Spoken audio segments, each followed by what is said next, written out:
Kate Falcha, welcome to Irish Granny Helen. Um, Grateful if you're a returning viewer, a subscriber. And if you're a new subscriber, welcome.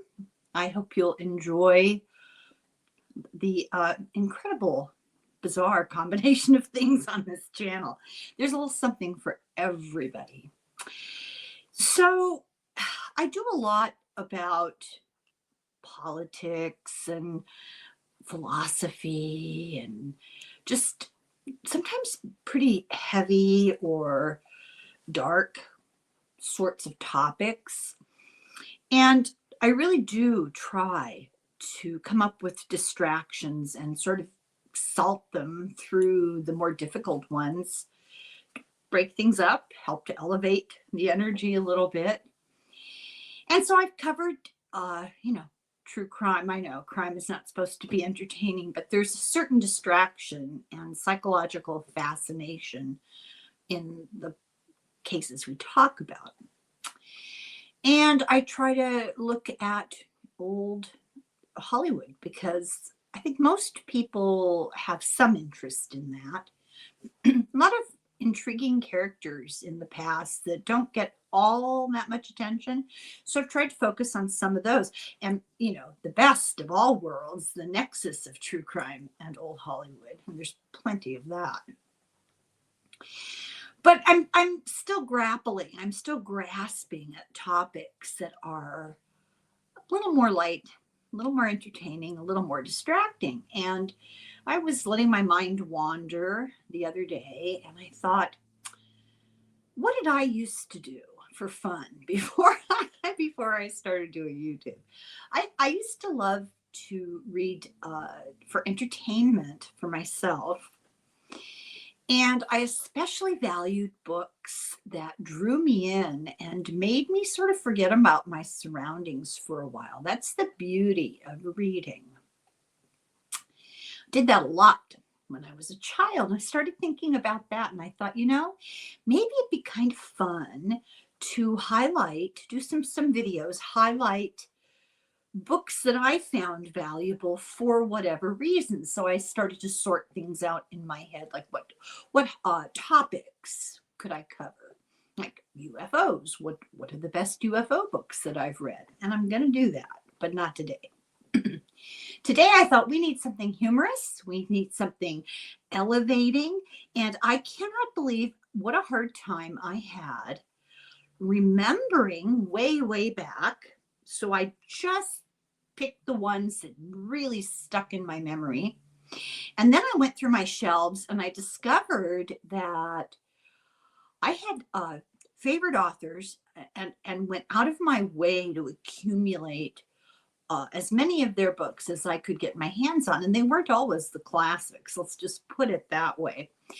But some of these books that I remembered for their humor, I read, when I was a kid, or I read when I really had zero money, negative money, and got them from the library. So a lot of the stuff I've read is not in my house. It's at the library, which is too bad. But I did manage to find at least an example of a book from every single one of the authors that just jumped to the front of my mind. So let's talk about some of the books that I remember fondly that entertained me at the moment. Now, caveat. Some of these books I read when I was a kid. A lot of these books I read when social awareness was maybe not as acute as it is now. We're aware of the mistakes that we made, the things that we said, the stereotypes that we created. We're aware of them now more than we were in, say, 1965. And good. However, when I read these books, I was less aware or very young or oblivious. And I'll describe one such set of books when we get to them. But I want to start out with, now, so forgive the stereotypes. Mostly it's gendered stereotypes, women's roles, just the conventional stuff. Um, a tolerance for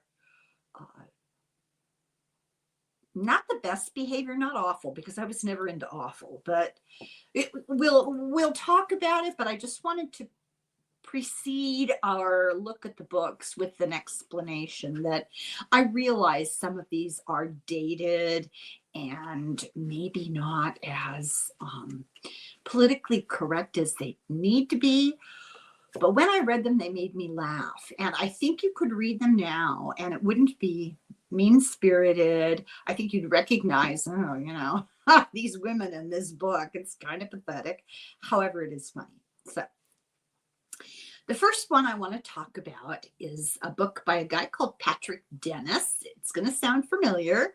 He wrote a book called Auntie Mame, and then he wrote a second book called Travels with Auntie Mame. And I loved the book Auntie Mame when I was probably 11 or 12. There was something about it that really grabbed me, and I just remember laughing out loud as I read the book. And it's one of the books that I returned to numerous times to reread during my early years. And as an adult, I've reread it a couple of times because it really is very funny. The humor in it holds up. Some of the stereotypes, women trying to capture rich husbands and stuff. Well, that still happens, doesn't it? Anyway, the premise, it's based loosely on the author's eccentric aunt, but he denied it. But she was still alive. So I suspect you don't come up with these sorts of clever sayings and complicated situations without a little bit of something, a little bit of rooting in reality.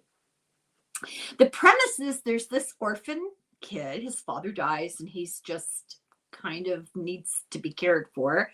And he gets sent to live with his extremely eccentric aunt. And if I remember correctly, he arrives at her, I'm pretty sure it's been a while. I'm pretty sure it's a New York, like, penthouse apartment. And he arrives, she has a butler, a houseman that opens. Oh, that's one of the problematic stereotypes. Let's talk about that. I think it's good to acknowledge it. Her houseman was Asian. I don't remember. I think he might have been Japanese. I could be wrong. And there's some stereotyped kind of little bit of pidgin English in it.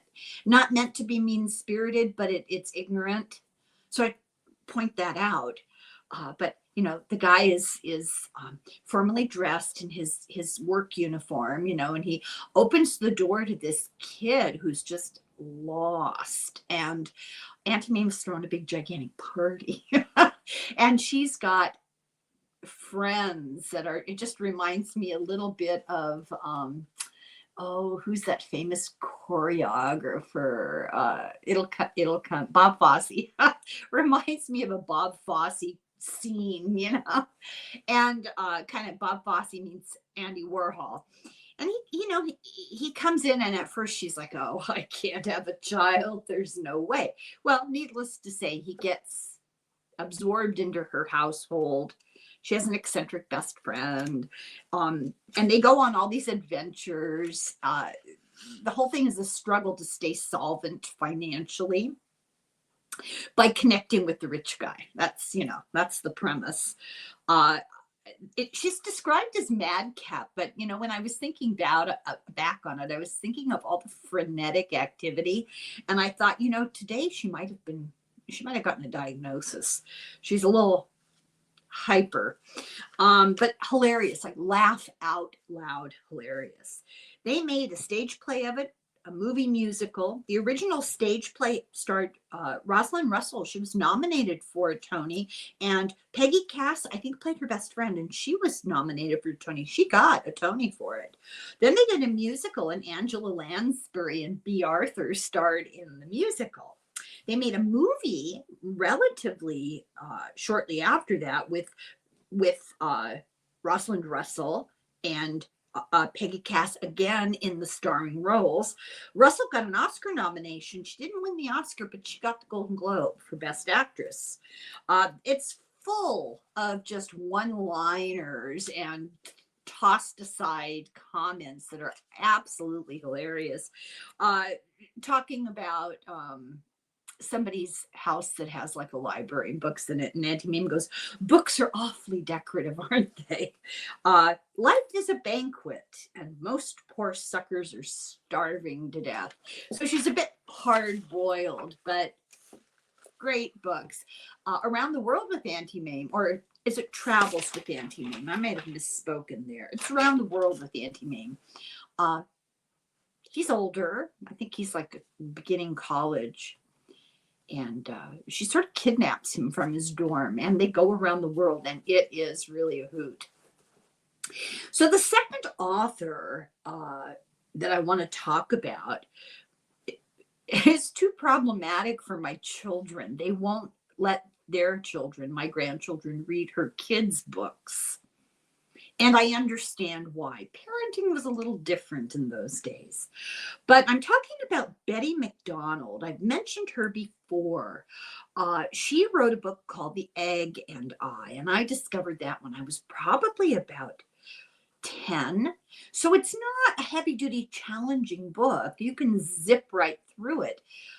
But it's really funny, really well-written, really funny. So the premise of The Egg and I is that she drops out of university and gets married to a guy who he's some sort of combination. And I remember I was young when I read this, some kind of weird combination of a dreamer and a schemer. And he buys a rundown chicken egg farm in the Pacific Northwest, which is not the most amenable environment, for anything. It's always raining. Breaking news. It's raining. So they move on to this chicken farm, and it's dilapidated, and she's a city girl, and the book is all about her trying to adjust to life in the middle of nowhere under miserable conditions, inadequate heat, the building's falling apart, the house is falling apart. She doesn't like chickens. She's not an outdoor person. And then the neighbors neighbors spoken loosely, defining neighbor loosely, because they're in the middle of nowhere. But there is something of a community. They get together at the Grange, and the Grange is like a rural country club. Just what you might imagine. They have like square dances and quilting bees and stuff. But she gets to know the neighbors, and the closest family are the Kettles. Now that might ring a bell, because eventually the characters in the book were made into a series of movies, Ma and Pa Kettle. And when I was a kid, those movies cracked me up. Now I realize they were extremely problematic in their depiction of Native Americans. Absolutely true. But as an ignorant child, Ma and Pa were the ones. I don't really remember that much the Native Americans in it. They feature a little more heavily in the book, and in the book they're almost like the quiet observer who is very critical of the people around them, but doesn't need to say it out loud. It's like they're watching these chicken farmers with horror, and their lives are a struggle, and they're taken advantage of.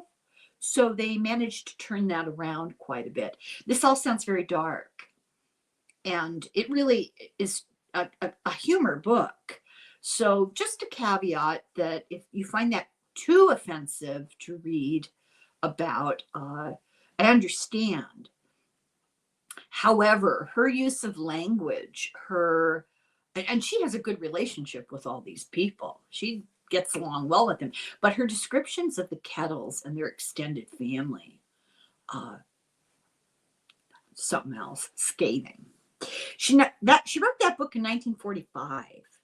She wrote another book in 1948 called The Plague and I, about her experience of being in a tuberculosis sanatorium for a year. Yeah, it's that long ago. And it's hilarious. I don't know what to tell you. It's hilarious. In 1950, she wrote a book called Anybody Can Do Anything. Now, this is autobiographical. It's about her sisters, her mother, and a grandmother. Her father had died, and they were living in this gigantic old house. It was either in Portland or I think it was in Seattle. And it was in the Depression. And this is household full of women who are trying to cobble together some remnant of financial security, pay for the heat, that kind of thing, buy enough food. And nobody has a really hugely marketable skill. She and her sisters are older teenagers, getting on. And her grandmother is full of all these witticisms that are just hilarious. House is falling down around them too. That's the other thing. But it's a really interesting look at male-female relationships. I don't think it was entirely intended to be, but it was, because they do things like go out on dates with guys so they can have dinner. And they describe the predatory behavior of men, but it's there. I think she was a little bit unaware of how awful that was. Nothing terrible happens, but just, they have to go hide in the bathroom until the guy gets bored and goes home, that kind of thing.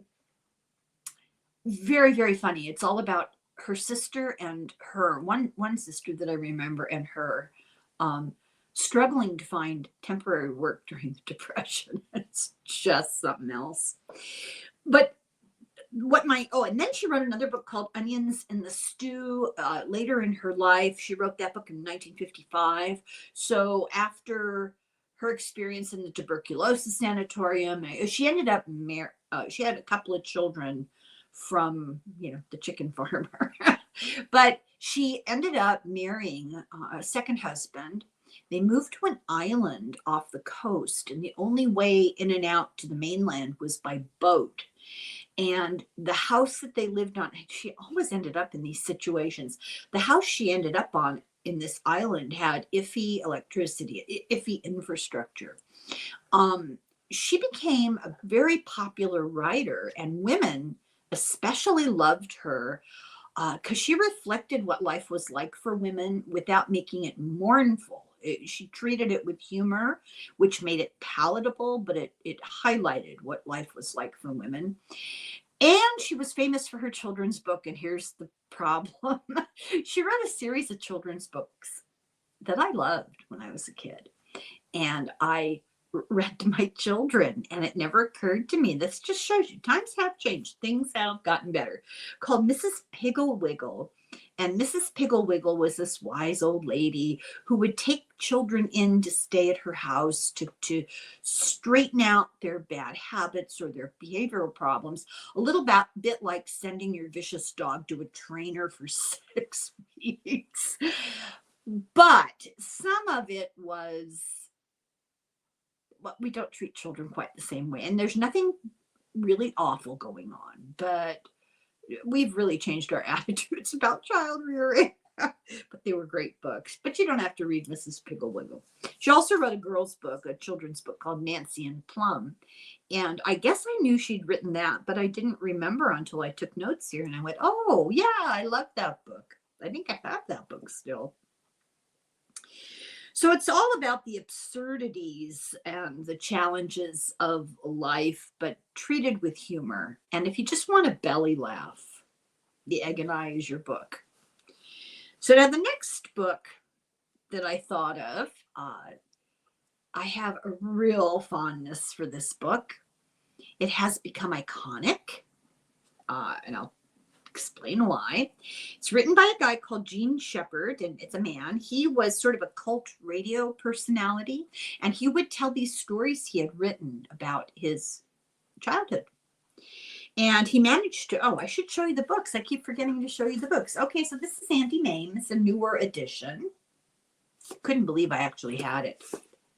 You'll notice a lot of the books that I have little stickers on them. I used to clean both bookstores in town, and they would let me fish through the bags of secondhand books that came in. So I always got first pick. And so that's why they have their little stickers. So Auntie Mame, Patrick Dennis. Unfortunately, this is an old copy with no dust cover, but The Egg and I by Betty MacDonald. I'm trying to see. I don't remember if there were actual pictures, drawings in these books. No, there's no drawings in this book.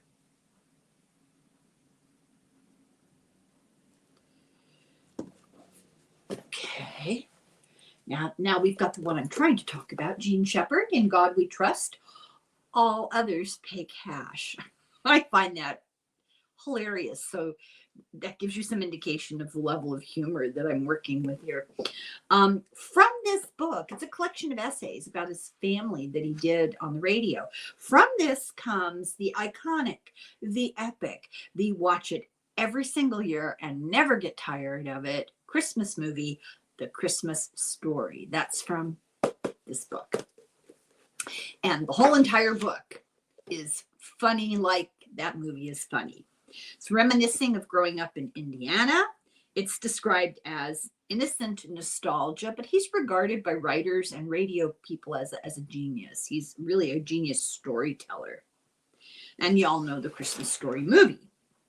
Might not be everybody's cup of tea, but I'll tell you what, I'd watch it 100 times rather than be stuck watching It's a Wonderful Life once. I know, I don't like it. Okay, my next book, I guess I do have a copy of it. It's by, these books are a series of books by a writer called Sue Townsend. And I noticed she had these little letters after her name. She's a fellow of the Royal Literary Society. That blew my mind when you see the books she wrote, but she actually wrote a whole slew of other books, a ton. I got tired of counting them, and I just wrote a ton of other books and plays. She is a well-respected literary figure in England anyway. So these are the Adrian Mole diaries. Now these are modern epistolary. So these are created like, I'll show you here. Kind of like a diary, kind of like letters, the style of a person, revealing the plot, revealing the characters by writing about them himself. And it starts out with, let me get this right. She makes fun of society. She makes fun of royalty, even though she's a fellow of the Royal Society.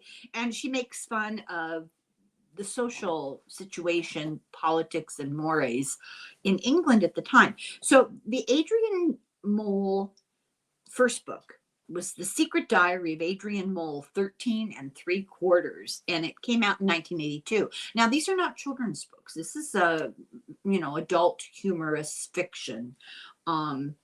They're satires of what it's like to be a teenager, but also the pretension of the society around him. Talks a lot about the social issues. Now, I don't remember that because I read these books probably in the late 80s. They'd been out for a while. There are 9 Adrian Mole books between 1982 and 2009, but the bulk of them were, the early 80s to the 90s. Trying to think what the last one was I read. I don't remember, but it follows him as he gets older and the vagaries of his existence. I think he's like in a blue collar type of family. It's called The Social Forces Playing Out in a Working Class Household. The next book that she wrote that I like, that I'm recommending, and I think this is the most hilarious book. I just can't even believe it. It's called The Queen and I. I'll show you the cover of it. It was written in 1992, and it is fiction, of course, and the premise is the royal family loses their their grift, and they end up having to move into an urban housing estate, which is low-income housing provided by the government in England. And it's all about how they really relate to their neighbors. And it is so funny. But Sue Townsend's a great writer. Anything she wrote will be good. I've liked every single book of hers I've picked up. Now, the next one, I'm really sad I don't have the exact book, but I have a later book he wrote. So I want to talk about Peter Mayle, M-A-Y-L-E. He was an advertising guy in the early 70s. And he started writing kind of not how-to books, but like educational books. And I remember the first book of his that fell into my awareness was when my children were really young. So my oldest were born 80, 83. And this book that he wrote that was so successful came out in 73, but it was still the hot topic for children when my kids were little. And so in advertising, he started writing a series of sex education books. They were unbelievably, extraordinarily popular, enormously successful. One was called Where Did I Come From? One was called What's Happening to Me? And there's a whole series of them. They're done in cartoon format, kind of. They're illustrated in color for children. They're completely appropriate. There's nothing in them that should offend anybody unless, you're a Puritan. They're age appropriate, there's nothing weird in them. But they just explain things like puberty, and they explain things like body parts for younger children. And he and the illustrator, whose name is Gray Jolliffe, did a series of these things, all different kinds of topics, advice stuff. Jolliffe is famous in 87. He did a whole series of books called the Wicked Willie books. And the premise was these are cartoon books. They're geared towards adults. There's nothing X-rated about them, but it's the personification of a penis, and it gives you instructions about how to deal with the challenges of a spouse or a significant other from the other's point of view, and then another book from the other's point of view. Now, I haven't read those, but they were very, very, very popular. So 73, he began with Where Did I Come From? What's Happening to Me? In 81, he wrote one that just cracked me up. It's called Congratulations, You're Not Pregnant, an Illustrated Guide to Birth Control. So everything had kind of a little tongue-in-cheek slant to it. He moved to France in the early 80s. He, cashed in on these books. It was incredible. That wasn't really, I think it wasn't expected, the enormous popularity of them. And he moved to the south of France, to Provence. And he wrote a book this book was so funny that I woke my husband up in the middle of the night to read passages of it to him. And we both ended up laughing so hard we cried. It's called A Year in Provence. It was written in 1989. And it chronicles his first year as an expat living in the south of France. And so it's all about, he went to write a book. They bought a farmhouse, kind of a decrepit stone farmhouse. It needed work. He was ill-equipped to really be doing anything on it and was trying to write. So he hired local craftsmen to do things, not realizing that his French was really bad, but their French was a dialect. I mean, Provençal, in that part of France. It's like the difference between Paris French and Quebec French. There's just a difference. It's the same language, but it's kind of a regional dialect of the language. Dialect kind of implies it's different. It's not that different. It's more about pronunciation, slurring things together, idioms. So the book is absolutely hysterically funny. And he went on to write several others. the actual series, the actual book, A Year in Provence, was turned into a TV series. I had no idea. When I read this, when I took these notes, I was like, oh my God, it must be BBC, because the character of Peter Mayle is played by John Thaw. And if you know who John Thaw is, you know why I'm just...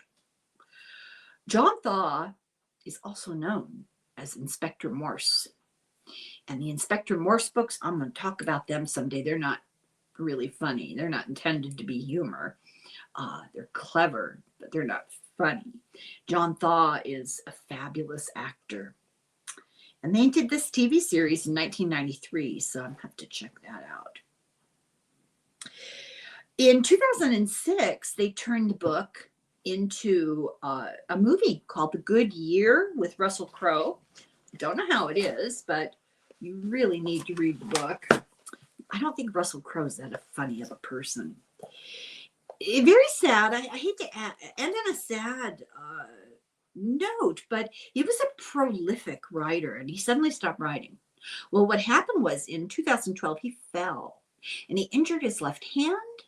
He's left-handed and he wrote his books with his hand. And so the last few years of his life, he didn't really produce any writing, and he died in 2018. He died in France.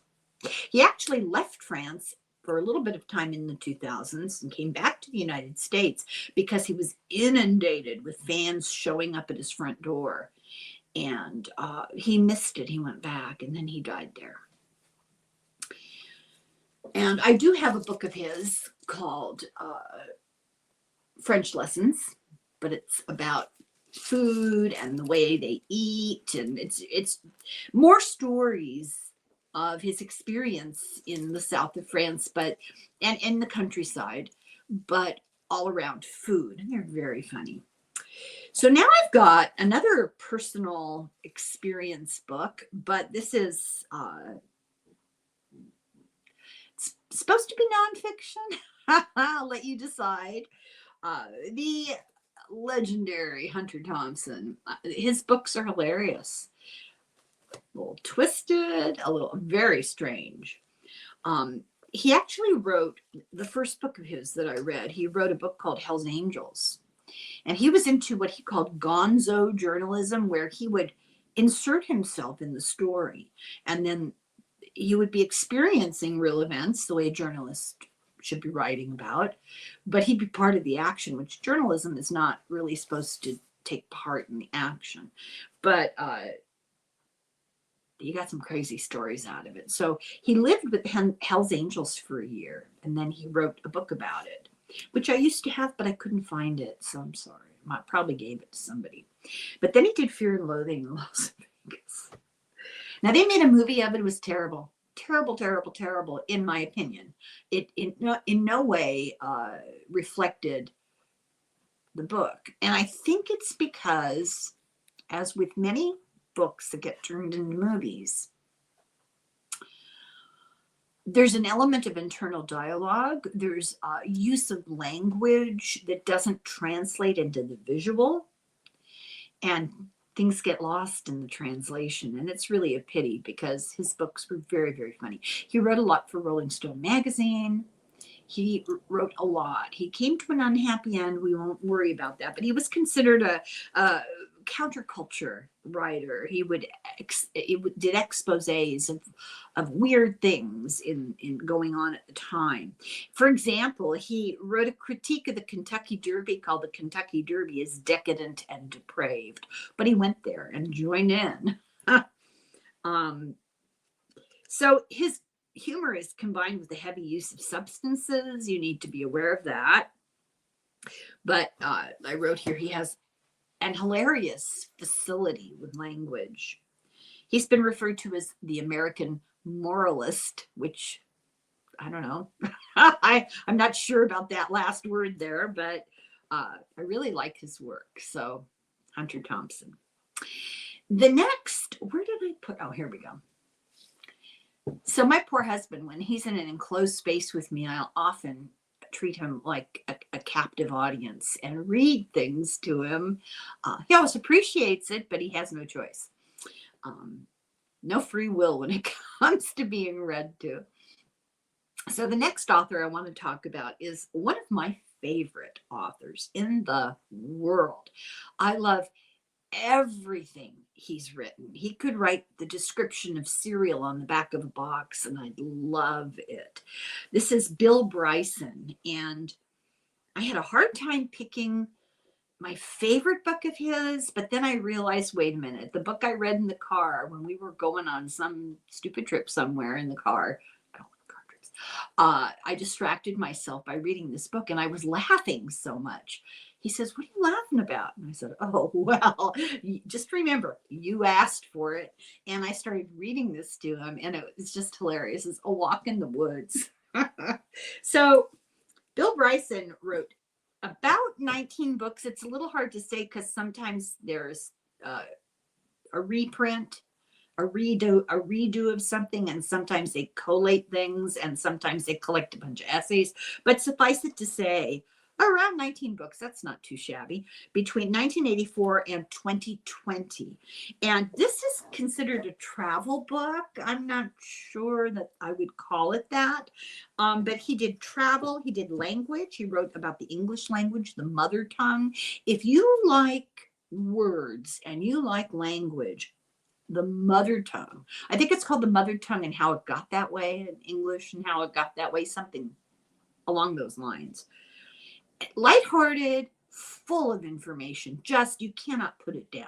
I know, doesn't sound like it, but you cannot put it down. He's done science. He did one on the human body. He did a lot of biographical writing. So his story is when he was a young, like 19-ish year old, semi-hippie, almost college student, he took off for a backpacking adventure to Europe, and on the way home he stayed in England. He met a girl. She was a student nurse, or she was a new nurse. They got married, and he lived in England for like 20 years or something. And then they moved back to some godforsaken place in the Midwest. I forget where it was, but his descriptions of it are hilarious. Probably, I don't know, probably Minneapolis. I'm sorry, I read it a long time ago. But, someplace like Fargo or something, someplace remote, cold, maybe a little conservative.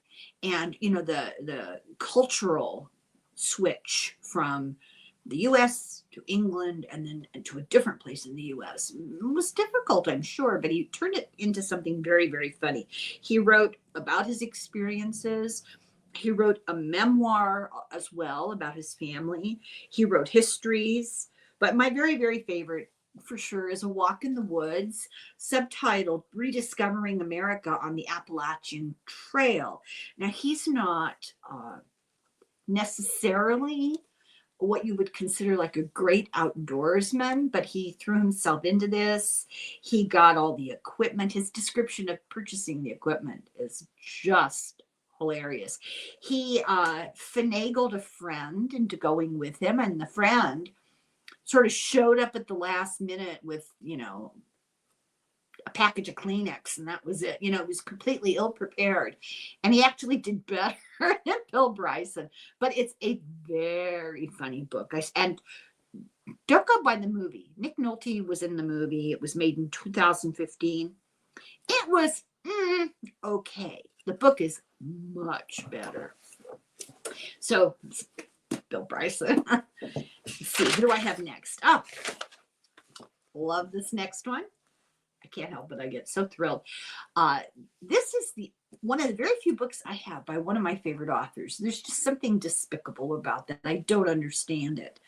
I'm talking about the great Carl Hiaasen. This is a good book. So Carl Hiaasen was born in Florida, raised in Florida, went to college in Florida, and got his first jobs in Florida, and ended up being a well-respected columnist and writer for the Miami Herald. Is that right? Yes, the Miami Herald. And if I'm not mistaken, I hadn't thought of this, I would have looked it up. If I'm not mistaken, he knew and was friends with Edna. I can't remember her last name. And she also wrote for the Miami Herald. She was the crime reporter. And she parlayed that into a series of crime fiction that were really good. It's been a long time since I thought of that. So anyway, let's get back to Carl Hiaasen. Florida Man. I think that might ring a bell. Florida Man is an object of great hilarity and bemusement.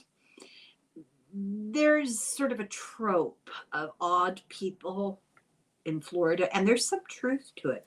There's this weird connection between Florida and the Great Lakes. Now, Florida has people from the East Coast, like New Jersey, who are snowbirds. Florida has the Florida Keys, where you get people that are kind of on the lam, kind of in the demi-monde, they're kind of lying low. But there's also this weird nexus between Michigan and organized crime and Florida. They go back and forth quite a bit. There's a writer, Elmore Leonard. He's from Michigan, lived in Florida, did a ton of novels.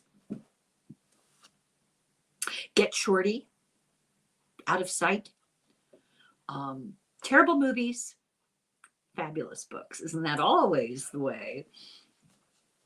Carl Hiaasen, Florida boy, Florida man, writing a column for years and years, like from 1976 to 2021. And they've all been collected and printed up in book form. In 1986, he wrote his first book. It's called Tourist Season. And it's about eco-warriors who kidnap the Orange Bowl queen because they want to put pressure on politicians to protect the environment. And protecting the environment is an underlying theme in most of his books. I think he was deeply disturbed by the degradation of the Florida ecosystem by development and corrupt politicians. And he had a first row seat writing for the paper.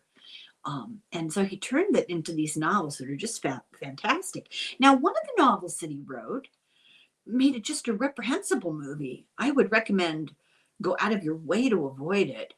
Get the book immediately. The book is wonderful. The book is called Striptease. I think it was tweaked for the movie to appeal to that prurient interest the title might stir up. And that's not what the book is like at all. It was made into a movie in 96 with Demi Moore. But the book itself, Striptease, is a great book. He always writes about people who are kind of down on their luck and they get taken advantage of by con artists, or they are con artists and they've got a plot and the plot just goes awry, or sometimes not. His book Bad Monkey has become a TV crime drama. I didn't know that, but it's on Apple TV and I don't get Apple TV. So I can't say one way or the other my opinion of it by comparison to the book. Recommend always read the book first. Recommend it. Don't see the movie Hamnet until you read the book. Fabulous book. Pretty good movie. Fabulous book. He wrote this guy is really talented. He wrote a whole series of children's books, not related to each other, just a bunch of children's books. And the very first one he wrote, called Hoot, was nominated for a Newbery Medal. It got honorable mention. Newbery Medal is like the Oscar, the Academy Award of children's books every year. It was made into a movie in 2006, and the fabulous, late lamented Jimmy Buffett did the soundtrack. Another Florida man. He wrote a book called Squeeze Me. I would really recommend this book. It's fiction. See if it rings any bells. The plot takes place at a Palm Beach resort area, and it's all about the social scene. It starts out, if I remember, I read it when it first came out. If I remember, it starts out with like a big dinner, banquet. I don't remember the exact social event, but all the enthusiastic ladies who are aging cheerleaders are madly in love with this political figure. It is the presidential vacation mansion in the book, the fictional book. If this rings a bell now, it should. It's a takeoff on all of that. And from an insider who has seen this unroll for a very long time, and it's utterly hilarious. So Carl Hiaasen, oh, he's got a lovely smile. There we go. He's half Irish and half Norwegian, the best of both worlds. Great writer. He's just been honored a lot. Let me see if I have any more. No, I didn't write down all of his honors and prizes, and I didn't want to be here all day. Okay. Don't despair. We're very close to the end. One of my very, very favorite social commentators. She is a writer. She writes essays, social commentary, very sarcastic. I love her point of view. Is Fran Lebowitz, and this is the second book she wrote. See, bookstore. Second book she wrote called Social Studies, and she wrote Metropolitan Life. It was her first collection of essays. Then Social Studies. She has written so much, but a little bit about her life, just because it's hilarious. She was a horrible student. Now, here's a woman who is so intelligent, so erudite. She knows everything about everything. And of course, has an opinion. Fabulous writer, terrible student, flunked out of everything. She was presented, with algebra in school, and she said algebra was the first thing which they presented to me that I absolutely could not understand, and I had no interest in understanding. She was expelled from school a number of times. Once she was expelled for non-specific surliness. That's on her record. She was expelled from high school for sneaking out of pep rallies. I'm with her. Now, I didn't go to a school that had that kind of nonsense. The nuns that ran my high school had no patience for any kind of extraneous nonsense. We were there to learn. Oh, no pep rallies. Get your pep somewhere else. And Fran Lebowitz is not a joiner. I guess she could probably be characterized as a misanthrope. Anyway, she got expelled for leaving the pep rallies early. She went on to, she lied to her parents about what she was doing when she got out of high school. She got her equivalency, and she just moved herself to New York. They gave her money to rent an apartment. She pocketed the money and slept on people's couches. She had to pay for cigarettes, So she wrote reviews. She wrote columns for newspapers and magazines. She just is fabulous and hilarious and quickly developed a following. She's written and appeared in a number of documentaries. She's been on television, endless television talk show interview shows, millions of essays. And she is responsible for one of my favorite quotes, which I discovered I was a little bit misquoting. One of my favorite quotes in the world about anything, and this tells you everything you need to know about Fran Lebowitz. She said, "The great outdoors is merely the unpleasant, necessary space one must navigate to get from an apartment," I used to say hotel lobby, "from an apartment to a taxi cab." She says, "I prefer back to the hotel rather than back to the land." She wrote, well, no, she didn't write. She is the subject of the writing of the next person. And I'm sorry, I forgot the book. I left it downstairs, and I'm not going to go right and get it now. But I want to mention Eugenia Carroll. Eugenia Carroll wrote for years. She wrote for Elle magazine from 1993 to 2019. She wrote Ask Eugene. as Ask Your Irish Granny on Substack. Check it out. I need questions. I wish people would give me problems. I've solved my entire family's problems, all taken care of. I need questions from people. I digress. So Eugenia Carroll did this advice column, and it was really funny.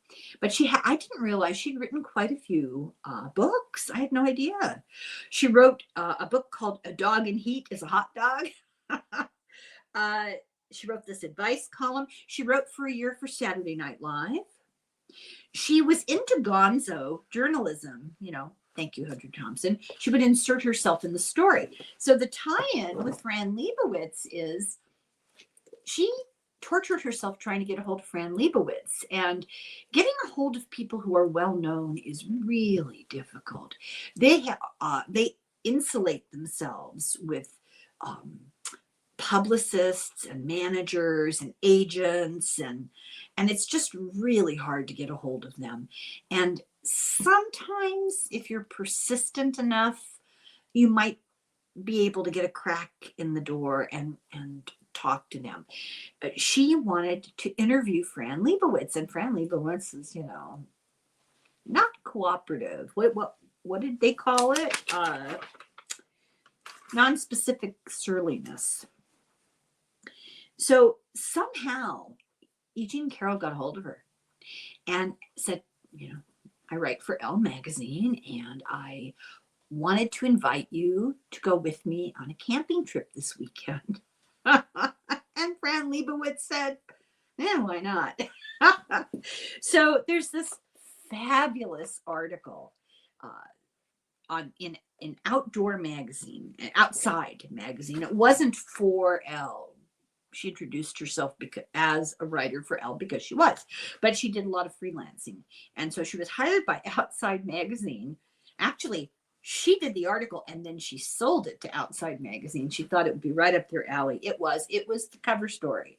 Great picture of Fran Lebowitz in her Bass-Weegian loafers sitting in front of a tent looking disgruntled. It is a great, great story. And Eugenia Carroll wrote a book called Not My Type. Famous quote from an infamous person, all about the issues that she had recently gone through in a court of law in New York City. And it's really fun, a really fun book. I mean, I'm still reading it. I haven't gotten to the bad part. That's not fun. She treats everything with humor. Very funny woman. I love her. So Eugenia Carroll is a good one. And then my next person, somebody I'm very fond of, is David Sedaris. That's not a picture of David Sedaris. This is his book, Dress Your Family in Corduroy and Denim. This is not my favorite book he wrote. I don't own my favorite book he wrote. He got famous.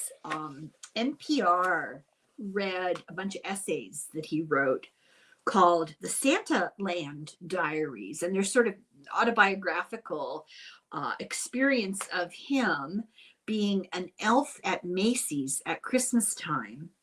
And oh my God, so funny. I think his name was Crumpet the Elf. Hilarious.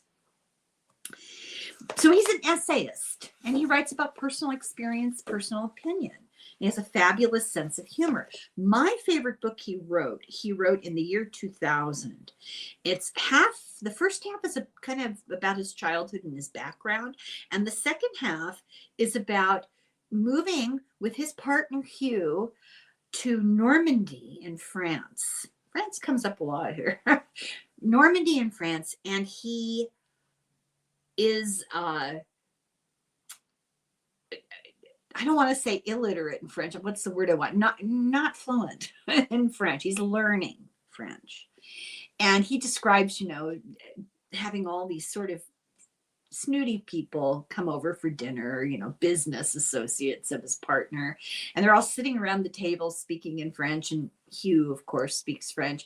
And David is trying really hard to speak French. Well, it comes out as well as you would think, given the title, Me Talk Pretty One Day, that he said something like that in French to his guests. And it's laugh out loud funny. Everything he writes is laugh out loud funny. He wrote 13 collections of essays between 1992 and 2026. He has written diaries, kids' books, radio plays. Just a really talented, very, very funny man. Now I have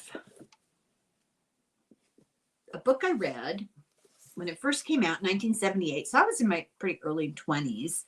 And this book just hit my funny bone. I don't think it's necessarily a Pulitzer Prize nominated book. It's lighthearted. It's a little silly, but it's very timely. So it's called Spend It Foolishly by a girl called Mary Gallagher. And in the book, it's a fiction based on her life, I'm sure. The main character's name is Carrie. And she gets out of high school and she's kind of in this depression, you know, and she's got this dead end, I don't know if it's an insurance company job or something for the summer. It's like a summer intern job. And the one thing I remember for sure from the book is that her family is just not wealthy. They're just getting by. And anything she buys to wear, she's got to earn the money. And she's trying to save up money to go to Europe. She wants to go to Europe. So she's saving money and not getting very far ahead. And she's got this loathsome job in this boring dead end office.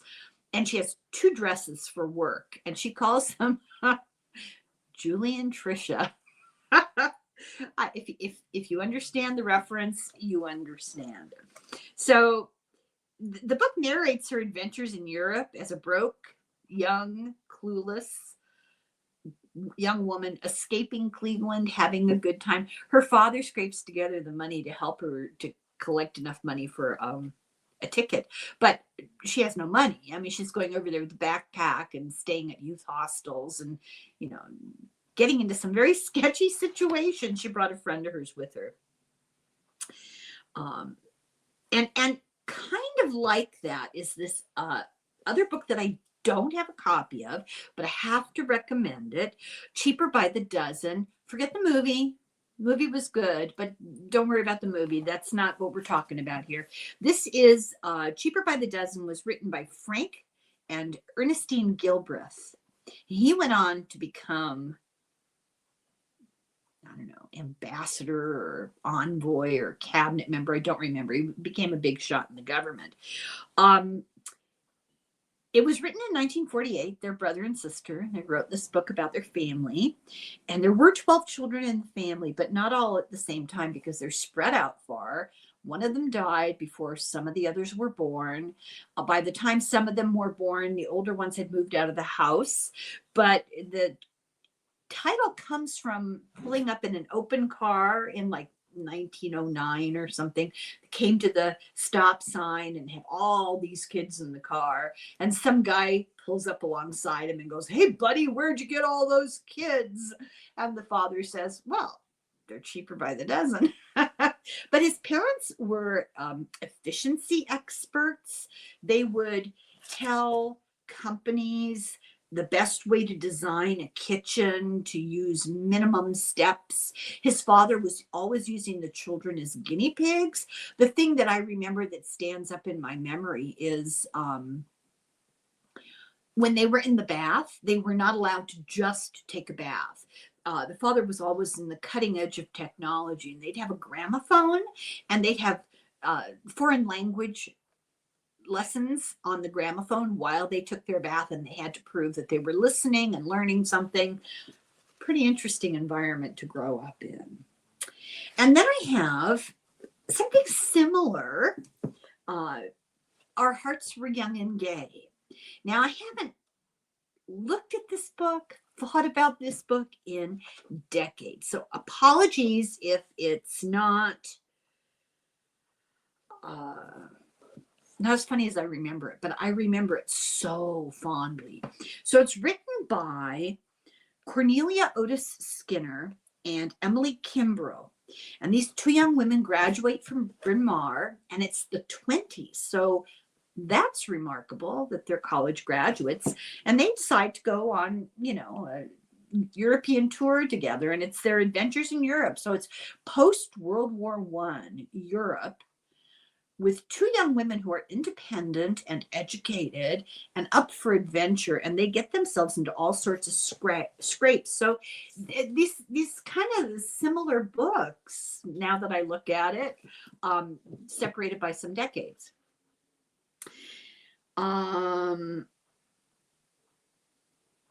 Yeah, it's a distinct part of history. Oh, I'm glad I wrote this down. This book came out in 1942. It was used by the Germans during the war as a code book for the Nazis. I don't know what to say about that. Because it's completely apolitical. It's about the adventures of two girls traveling in Europe and all the weird encounters that they have. The movie came out in 1944. There was a stage play in 46, a TV show in 50, and a musical in 1960. So it had some legs. I mean, the story itself was popular enough to last a number of decades.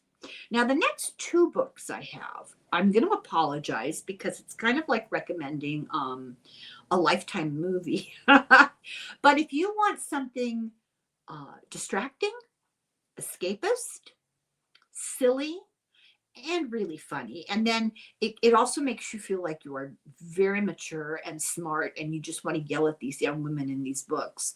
A little slice of social period of time. The first one is the Bridget Jones Diary by Helen Fielding. No, I didn't pick it out because I like her first name. I actually got a kick out of these books. I thought they were very funny. 1996, this one came out. It's once again an epistolary book in this style of like a diary.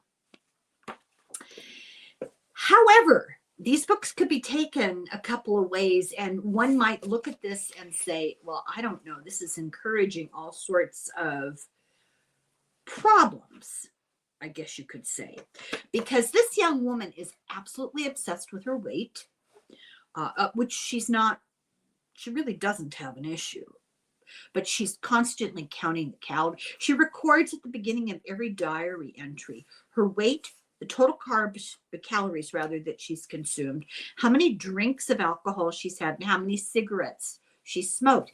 And she goes on these crusades of stopping smoking, and she won't smoke, and then she'll admit, I had a cigarette, or she'll cut calories, but then the next day she'll go to a party, and so she's like, oh my god, the comparison.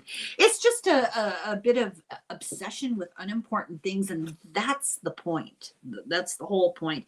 It exposes social pressures that young women especially face.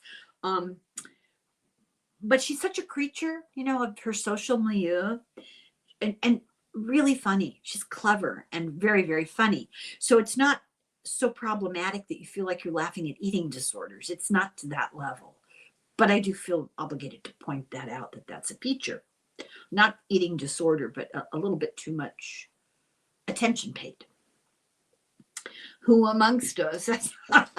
Okay, and then the next one is the Shopaholic books. This is just the only one I own. So the Shopaholic series it's a whole group of books, a whole series of books, but about a character, Rebecca Bloomwood. And it's kind of like Bridget Jones meets rom-coms. It's silly and lighthearted. She's a whole lot, I think, more together, a whole lot less emotionally concerning than Bridget Jones. But she's very, very easy to delude herself about human motivations. She gets into relationships and she always assumes the best, and it's going to work out for me because he thinks all these good things about me, She is a little bit clueless. Yeah, her ability to delude herself is central to the storyline. I wrote that. I would say that's entirely true. It's revelatory, once again, about young women without being onerously preachy.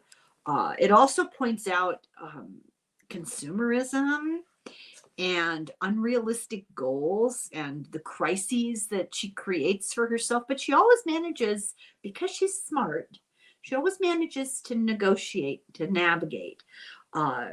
These books started in 2000 and went on to 2019. I'm very sad to say that Sophie Kinsella, who wrote them, recently died. And I think I acknowledged that in a video a while back. It's unfortunate for her family. She had 5 kids, so I don't want to end on a bad note. They made a movie of one of her books in 2009 with Isla Fisher and Hugh Dancy. I have no idea who either one of those people is, and we'll move on. Now I have a book that I barely remember. I read this book when it first came out, and I absolutely loved it. And I can't remember why. But I did a little research, like, on the internet. Can you summarize? And then I went, oh, of course, this is why I liked it. So this is A Confederacy of Dunces, written by John Kennedy Toole. Now, he died around 1979. This book was published in 1980. No, he didn't die in 79. Is that right? Not 79, 69. He died 13 years, I think, before the book came out.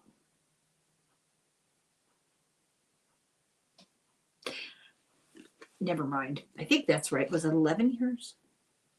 Suffice it to say, he died slightly more than a decade before the book was published in 1980, late 60s. And it won the Pulitzer Prize in 1981. And he won it posthumously. And that's a topic for another time. But it's the misadventures of an eccentric by the name of Ignatius J. Riley. And I kind of remember, he's a misanthrope. I love books about misanthropes, obviously.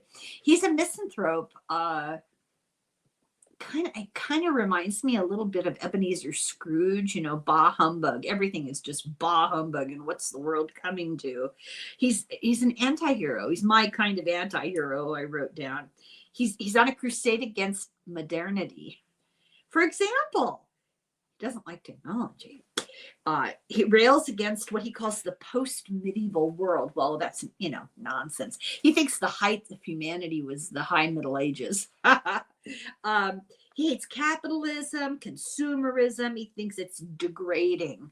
He has a contempt for modern entertainment.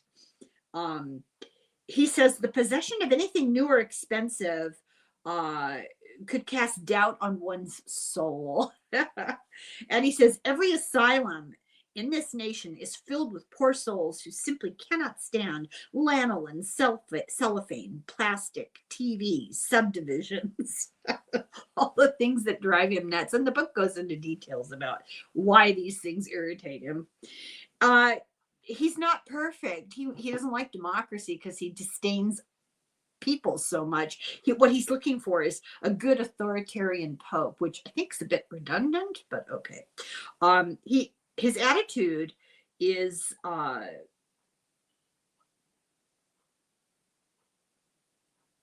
okay. It's actually kind of a psychological cover, because the character turns out to be, unemployed, living with his mother, alienated from everybody, really rigid. And I get the impression it was probably a bit semi-autobiographical. I'm just saying that off the top of my head here. We're almost done. 2 more authors and we're done. And the second to the last is Alexander McCall Smith. Now, Alexander McCall Smith was far more interesting person. I did a little research on him just to figure out why his books are so different from each other. I found out why. He was born and raised in what was then Rhodesia, is now Zimbabwe. and went on to become a professor at the University of Edinburgh. So he wrote a series of books called The Number One Ladies Detective Agency. Now, those are not my favorite books he wrote.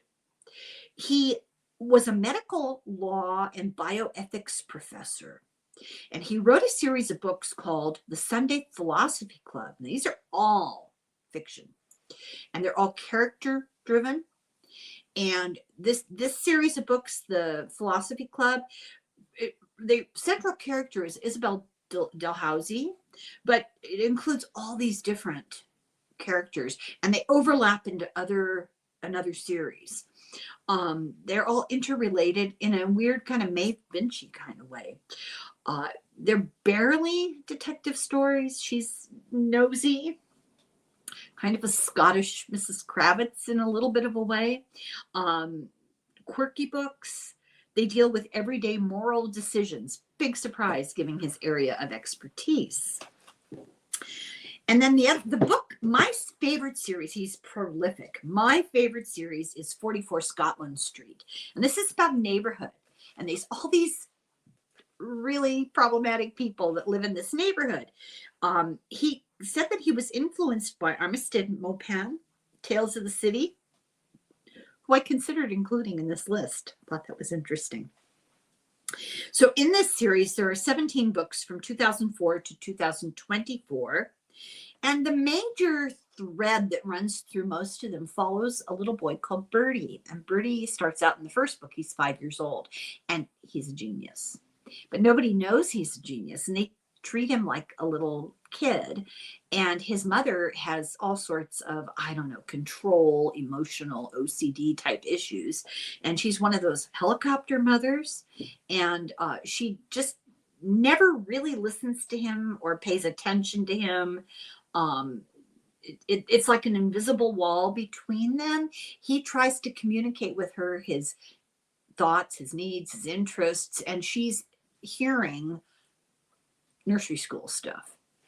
And he's far from it. He plays the sax. He's 5 now. He plays the saxophone. He speaks fluent Italian. And he got expelled from nursery school, just too smart. His mother freaks out, takes him to a therapist. The therapist is as bad as his mother from a different direction. So this poor kid, and this is funny. Now I have to emphasize, these are really funny books. This child character is fascinating. I wonder how much, now that I know a little bit about the author, I wonder how much was from his childhood, because you don't become a professor of law and bioethics if you're slow. So anyway, that's the main premise of the books. They're absolutely wonderful. They involve all the people that are in and out of the neighborhood and in and out of his life. Funny, endearing. They raise serious issues, but they do it subtly. Scathing character analyses. I jotted down things as I remember them. I guess it's being considered for television. I don't know about that. Then he wrote this other book I've never read. I don't know why I have it on my shelf. I'm gonna have to read it. It's called Fatty O'Leary's Dinner Party, and it's about a guy from Arkansas and his wife who go to Ireland on vacation and have all these misadventures. So I'm gonna have to read that. Now, finally, I left the best for last, is one of my absolutely favorite authors. Very problematic life, and I'm going to have to do a video about him. P.G. Wodehouse. He is responsible for the Jeeves and Wooster books. This is a collection of a few of them. I don't know how many of them are in here. Right Ho Jeeves, The Inimitable Jeeves, and Very Good Jeeves. And I counted them. I have 40. I wrote it. Oh, where did I write it? Oh, I must have written it on this book. I have 41 Jeeves books, almost all paperback. Don't freak out. I got some of them in a lot. Somebody was getting rid of them at a garage sale or something. So funny. If you're not familiar with the Jeeves and Wooster books, recommend starting with the very first, when Jeeves enters Bertie Wooster, Bertie Wooster's life. So what's the premise? The premise is you've got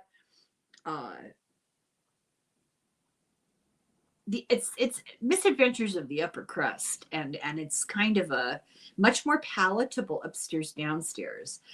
You get to see how the rich behave in British aristocracy through the eyes of this butler who is so well educated. He's always quoting Latin and philosophy, and he just knows everything about everything, but he's kind of understated, very polite, and clever. He gets his master, Bertie, who's this rich, hapless, affable is a good word, affable, wealthy, empty-headed Bertie, who's born into money, born into some basic noble family. They have the big house. He doesn't have to work. He belongs to a men's club, the Drones Club, and babysat by Jeeves, essentially, who's so competent and so clever. They made a TV thing. I think BBC did it between 1990 and 1993. Stephen Fry, who's just as smart as the character, plays Jeeves, and Hugh Laurie plays Bertie. And I can't watch Hugh Laurie in anything else because he's so good as Bertie Wooster. And a lot of them are on YouTube for free. You just go on YouTube, Google Jeeves and Wooster. They're so funny. So that's my and my face hurts because I've been laughing to myself the whole time, and I hope that was my goal for you.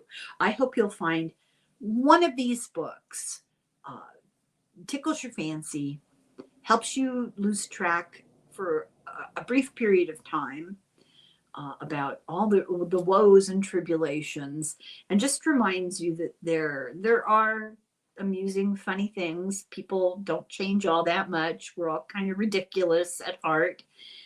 These books are wonderful. I really hope you like them because I like them and I want everybody to like them.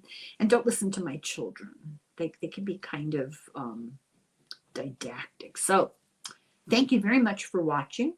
I hope you enjoyed this.